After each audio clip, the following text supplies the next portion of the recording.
ये स्पष्ट हो जाएगा, क्योंकि सैयदना मोहम्मद सल्लल्लाहु वही बोलेंगे जो अल्लाह चाहते हैं कि वे आज रात से कल तक बोलें, और यही वो अम्र है जो पूरे ब्रह्मांडों में चलता है। हर जिम्मेदार प्राणी को उसका अम्र दिया जाएगा। कौन जिएगा, कौन मरेगा, किसका रिस्क क्या होगा क्या नहीं होगा, कौन स्वस्थ रहेगा कौन बीमार होगा,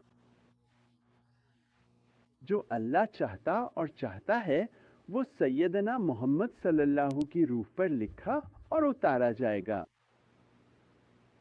इस लिसानुल हक और अल्लाह के प्राचीन जबान की विशालता, जब लोग ये भी नहीं समझते कि उन्हें क्या दिया गया है, तो वे सैयदना मोहम्मद सल्लल्लाहु ताला शाम की महानता को कैसे समझ सकते हैं।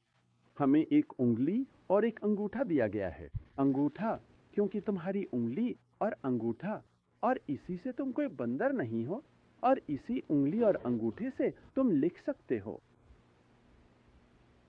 इस लेखन के साथ लिखना दरअसल तुम्हें तजल्ली का राज दे गया।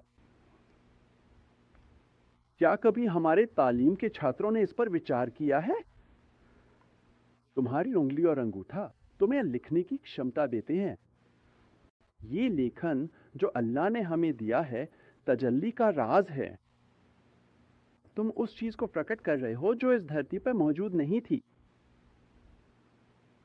हर बार जब तुम लिखते हो, बनाते हो, ठोकते हो, ये क्षमता जिराफ और बंदरों को, किसी और जीव को नहीं दी गई।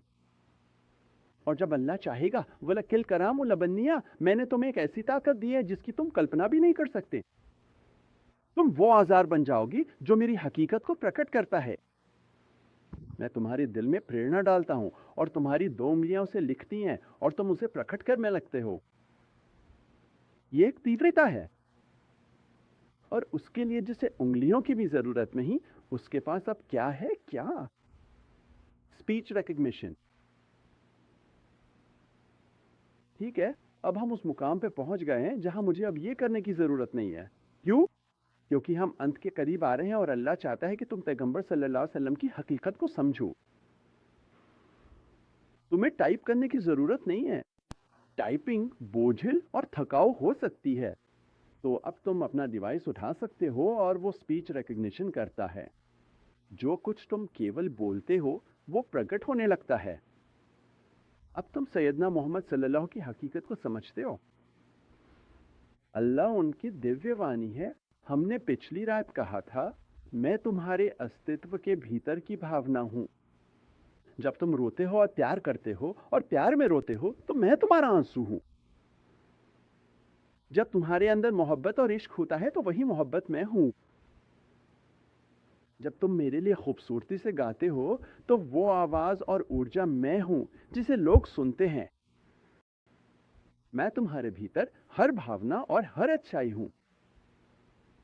फिर सोचो पैगंबर सल्लल्लाहु अलैहि वसल्लम की महानता का, कि वे केवल बोलते हैं और सृष्टि प्रकट होने लगती है।